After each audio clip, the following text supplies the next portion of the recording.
ചരക്ക് കപ്പൽ അപകടത്തെ തുടർന്ന് ആറാട്ടുപുഴ തറയിൽ കടവിൽ അടിഞ്ഞ കണ്ടെയ്നർ പ്രദേശത്തു നിന്നും നീക്കം ചെയ്തു. കൊല്ലം പോർട്ടിലെ കസ്റ്റംസ് യാർഡിലേക്കാണ് കസ്റ്റംസ് ഉദ്യോഗസ്ഥരുടെ മേൽനോട്ടത്തിൽ കണ്ടെയ്നർ മാറ്റിയത്. കണ്ടെയ്നറിനുള്ളിൽ നിന്ന് പുറത്തേക്ക് വന്ന അസംസ്കൃത പഞ്ഞി നിറച്ച പെട്ടികളും പോർട്ടിലേക്ക് മാറ്റി. അതേസമയം കണ്ടെയ്നർ കൊണ്ടുപോകാനെത്തിയ ട്രെയിലറിന്റെ ഡ്രൈവറായ ആലുവ സ്വദേശിക്ക് തിരമാലയിൽപ്പെട്ട് പരിക്കേറ്റതിനാൽ കുറെ നേരത്തേക്ക് ജോലി നിർത്തിവെക്കേണ്ടി വന്നു. ചരക്ക് കപ്പൽ അപകടത്തെ തുടർന്ന് ആറാട്ടുപുഴ തറയിൽ കടവിൽ അടിഞ്ഞ കണ്ടെയ്നർ കൊല്ലം പോർട്ടിലെ കസ്റ്റംസ് യാർഡിലേക്കാണ് മാറ്റിയത്. കസ്റ്റംസ് ഉദ്യോഗസ്ഥരുടെ മേൽനോട്ടത്തിലാണ് ഏറെ നേരത്തെ പരിശ്രമത്തിനൊടുവിൽ കണ്ടെയ്നർ മാറ്റിയത്.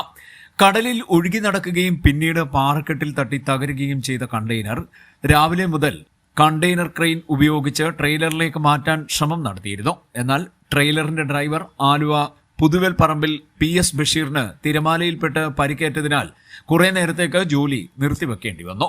തിരയിൽപ്പെട്ട് പാറക്കെട്ടിലേക്ക് വീണ ബഷീറിന് കാലിനാണ് പരിക്ക്. ഇദ്ദേഹത്തെ കായംകുളം താലൂക്ക് ആശുപത്രിയിൽ പ്രവേശിപ്പിച്ചു.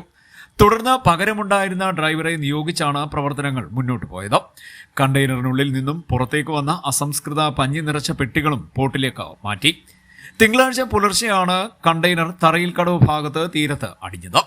തകർന്ന കപ്പലിന് ഇൻഷുറൻസ് പരിരക്ഷ ഉള്ളതിനാൽ ചരക്ക് കണ്ടെയ്നറുകൾക്കും ഇതിന്റെ ഇൻഷുറൻസ് തുക ലഭിക്കുമെന്ന് ഇതുമായി ബന്ധപ്പെട്ടവർ പറഞ്ഞു. പോർട്ടിലേക്ക് മാറ്റുന്ന ചരക്കുകളുടെ ഇൻഷുറൻസ് തുക ലഭിക്കുന്നത് സംബന്ധിച്ചുള്ള നടപടിക്രമങ്ങളാകും ഇനി പൂർത്തീകരിക്കുക.